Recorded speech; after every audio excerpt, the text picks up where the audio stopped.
Morgan with a new video from Colored and Confetti. Today's video, I will be talking about my favorite kid reads. I wanted to make this video because as a mom, I had a hard time with my kids staying engaged and interested in the books they were reading. With my first son, I had to practically beg him to read. That's just his personality.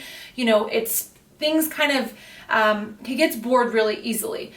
With my second son, I didn't want to go through the same thing, so I actually asked around to the other moms at school, you know, what books are you reading to your kids? And this was one series that was recommended. The series of books is called the Who, What, Where series, and they cover a bunch of different historical events and people. I just really enjoy that, you know, they have biographies about scientists, they have biographies about politicians, they have biographies about, you know, anybody really you can think of, rock stars. It's just, you know, if your child is into something during that time, they can read about the Beatles or the Rolling Stones or, you know, scientists or just different people throughout history. So I think that's really cool that, you know, they can kind of gain more knowledge about somebody that they don't have any information about. So a little backstory, my younger son is 8 years old and he is in the second grade. He actually, you know, saves up his allowance and requests these books. He'll go look on Amazon or Target and just kind of see, because they do release new ones all the time. And, you know, just whatever topic seems interesting. A lot of the times he does judge a book by its cover, but, you know, just kind of whatever he's interested at that time, he, you know, will select. This first one is from the Who Was.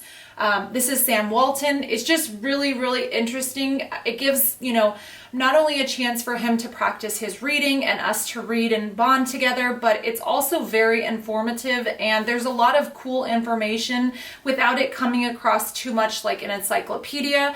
He actually will, you know, ask to read more and more and more. It's not something that I have to force him to do because there is so much information and it's done in a way that's very, you know, keeps the reader engaged, and you learn a lot of cool facts and, you know, just things that you probably wouldn't know unless you read, you know, one of these books.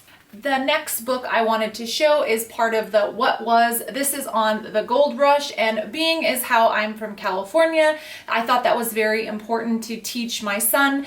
Oh, we don't live in California now, so obviously he wouldn't learn about California, you know, history. It's just very, you know, a lot of good information. They include really fun, you know, facts that kids want to learn about, like the largest nugget discovered in California being 195 pounds. Kids are interested in stuff like that. They just do it in a way that's really fun and keeps them wanting to read on and read on. The last book in the series, there's obviously a whole, I kind of wanted to include one from every category. This is Where is the White House? We actually purchased this book because we were getting ready to go on a trip to Washington, D.C., so I thought it would be good to kind of, you know, make it educational and teach him something before we actually went.